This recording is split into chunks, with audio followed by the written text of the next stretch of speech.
எங்களுடைய குழந்தைகளுடைய செய்தி என்ன? எங்களுடைய குழந்தைகளுடைய நிலைப்பாடு எப்படி இருக்கிறது? அவர்களுக்கு இஸ்லாத்தை சொல்லிக் கொடுக்க யார் இருக்கிறாங்க? அன்புக்குரிய நண்பர்களே, சகோதரர்களே, கொஞ்சம் நிதானமாக சிந்தியுங்கள். எங்கட ஊர்ல, எங்கட கிராமத்தில், இந்த பகுதியில் ஒவ்வொருத்தரும் யோசிக்க வேண்டும்.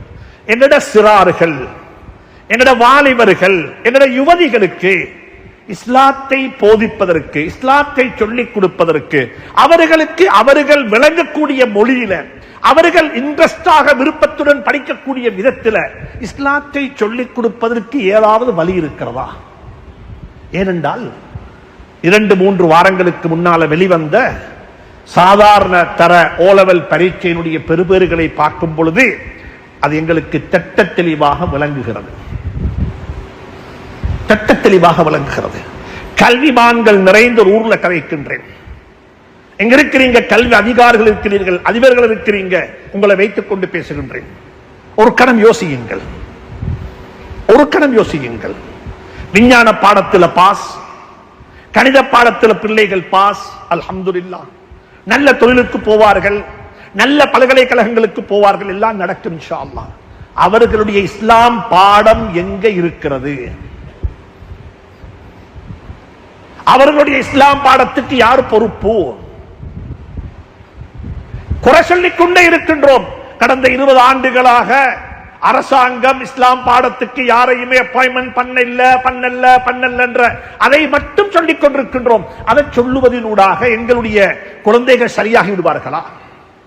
நாங்கள் சமூகம் என்ற அடிப்படையில் என்ன செய்திருக்கின்றோம்? மாற்றுமத்தை சகோதரர்களை பாருங்கள் கொஞ்சம். ஒவ்வொரு விகாரைகளிலேயும் ஞாயிற்றுக்கிழமை நாட்களில் அவர்களுடைய ஓலவல் பரீட்சைக்கு தேவையான பயிற்சி வகுப்புகள் நடைபெற்றுக் கொண்டிருக்கிறது, கற்பிக்கப்படுகிறது, சொல்லிக் கொடுக்கிறாங்க. ஏதோ ஒன்று நடக்குது. கிறிஸ்தவ சகோதரன் எடுத்துக் கொண்டால் அதை வினைத்திறனாக செய்து கொண்டிருக்கிறார்கள், கச்சிதமாக செய்கிறார்கள்.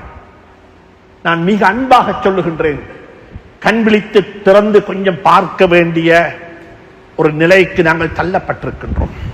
முஸ்லிம்கள் பெரும்பான்மையாக வாழக்கூடிய பகுதிகளும் கூட இதை சிந்திக்க வேண்டும். முஸ்லிம்கள் சிறுபான்மையாக வாழக்கூடிய பகுதிகளும் சிந்திக்க வேண்டும். முஸ்லிம் பாடசாலைகளும் சிந்திக்க வேண்டும். முஸ்லிம் அல்லாத பாடசாலைகளில் படிக்கக்கூடிய முஸ்லிம் மாணவர்களை பற்றியும் நாங்கள் சிந்திக்க வேண்டும். ஏனென்று சொன்னால், இஸ்லாத்தை இந்த நாட்டில் ஒரு அதிகாரப்பூர்வமாக, சட்டபூர்வமாக படித்துக் கொள்வதற்கு இருக்கிற ஒரே ஒரு வாசல், ஒரே ஒரு சேனல் அந்த புத்தகம் மட்டும்தான். வேற எதையும் எந்த சந்தர்ப்பத்திலும் அரசாங்கத்துக்கு நிப்பாட்டலாம், அரசாங்கத்துக்கு கேள்வி கேட்கலாம், அதிகாரிகள் வந்து எங்களை கேள்விகளுக்கு உட்படுத்தலாம். ஏன் அங்க போனீங்க, ஏன் இதை படித்தீங்க, ஏன் இதை வாசித்தீங்கன்னு கேட்கலாம். ஆனால் கேள்வி கேட்கப்பட முடியாத அங்கீகாரம் உள்ள ஒன்றே ஒன்றுதான் இந்த 10ஆம் ஆண்டு ஜிசி ஓலவல் பரீட்சைக்கு இருக்கிற இந்த பாட சிலபஸ். நான் ஒவ்வொரு ஆலிமுக்கும் சொல்லுகின்றேன், கண்ணியமாக சொல்லுகின்றேன், முறையாக சொல்லுகின்றேன். எங்கட ஊர்ல நாங்கெல்லாம் இருக்கும் பொழுது, ஜம்மியத்துல் உலமா இருக்கும் பொழுது, பள்ளி நிர்வாகம் இருக்கும் பொழுது, எத்தனையோ தாவா களங்கள் இருக்கும் பொழுது, எங்கட ஊர்ல ஒரு புள்ள இஸ்லாம் பாடத்தில் ஃபெயில் என்றா எப்படி இருக்கும்? எங்கட ஊர்ல ஒரு சகோதரி, ஒரு மாணவி இஸ்லாம் பாடத்தில் ஃபெயில், விஞ்ஞான பாடத்தில் பாஸ். எப்படி இருக்கும்? இதுக்கு யார் வகை சொல்லுவது? இதுக்கு யார் பொறுப்பு சொல்லுவது? கடந்த காலங்களுடைய பெருபேறுகள் இதைத்தான் சொல்லுகிறது. சமூகம் சிந்திக்க வேண்டும். யுவதிகளை பற்றி சிந்தியுங்கள், அதாவது எங்களுடைய வாலிபர்களை பற்றி சிந்தியுங்கள். இல்லாவிட்டால் என்ன தெரியுமா நடக்கும்? நடந்து கொண்டிருக்கிறது, நடந்து விட்டது. போதை பொருளுக்கு, பாவனைக்கு அடிமையானவர்கள், தொழில் வாய்ப்பு இழந்தவர்கள், ஒதுக்கப்பட்ட ஒரு சமூகம், சிறைவாசம் அனுபவித்துக் கொண்டிருக்கக்கூடிய ஒரு கூட்டம். சொல்றாங்க இல்லையா, முஸ்லிம்களுடைய விகிதாசாரம் 10%, நாட்டில் 12%, மரிய ஊட்டுல சிறைச்சாலைகள் எத்தனை வீதம் என்று என்னமோ சொல்றாங்க, சொல்லிக் கொண்டிருக்கிறார்கள். எத்தனை வீதம் எங்களுக்கு தெரியாது, அதை படித்து பாருங்கள். அன்புக்குரிய நண்பர்களே, சகோதரர்களே, எங்களை பற்றி நாங்கள் சிந்திக்க வேண்டும், எங்களுடைய சமூகத்தை பற்றி நாங்கள் சிந்திக்க வேண்டும். மிக இரக்கமாக சொல்லுகின்றேன், இந்த விடயத்தில் கவனம் செலுத்துங்கள். பள்ளிவாசல்கள் கவனம் செலுத்த வேண்டும். உமர் ரலியல்லாஹு தஆலா அன்ஹு காபத்துல்லாவை தவாப் செய்து கொண்டிருக்கிறார்கள். ஒரு காட்டரபி, ஒரு சகோதரர், அவரும் சேர்ந்து தவாப் செய்தார்கள். உமர் ரலியல்லாஹு தஆலா அவருக்கு கிட்ட போய் நெருங்கி அவர்கிட்ட கேட்டாரு, சூரத்துல் ஃபாத்திஹாவை கொஞ்சம் ஓது பார்ப்போம் என்று சொல்லி. அவருக்கு சூரத்துல் ஃபாத்திஹா பாடவில்லை. உமர் ரலியல்லாஹு தஆலா அன்ஹு சொன்னாங்க, அல்லாஹ் என்னிடத்தில் எதை பற்றியும் கேட்பான் என்று சொல்லி. இங்க இருக்கிற உலமாக்களுக்கும் சொல்லுகின்றேன், பள்ளி நிர்வாகத்துக்கும் சொல்லுகின்றேன், இங்க இருக்கிற தாவா அமைப்புகளுக்கும் சொல்லுகின்றேன், நீங்க எதை சொன்னால் சொல்லிக் கொடுத்தாலும் பிரச்சனை இல்லை, சொல்லிக் கொடுக்காவிட்டாலும் பிரச்சனை இல்லை, கட்டாயம் அவர்களுக்கு ஃபர்தானதை சொல்லிக் கொடுங்கள்.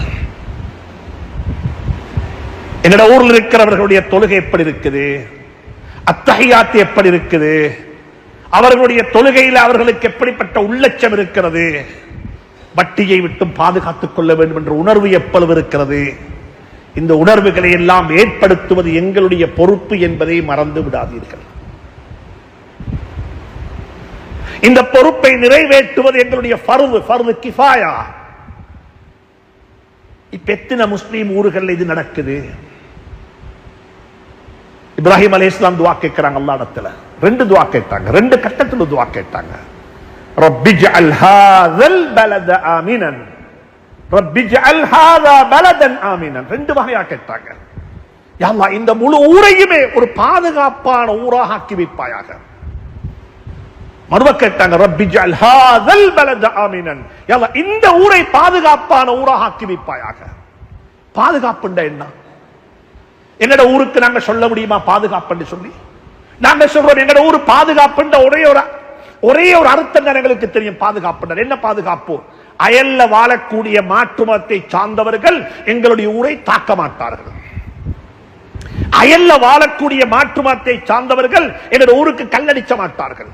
அயல்ல வாழக்கூடிய மாற்று மதத்தை சகோதரர்கள் எங்களுடைய ஊருக்கு படையெடுக்க மாட்டார்கள். எங்களுடைய ஊர் ஒரு பாதுகாப்பான ஊர் என்று சொல்லி நாங்கள் அதற்கு வரைவிலக்கணம் கொடுத்து விடுவோம். ஆனால் இப்ராஹிம் அலைஹிஸ்ஸலாத்து வஸ்ஸலாம் அந்த கண்ணோட்டத்தில் மட்டும் அந்த துஆவை கேட்கவில்லை.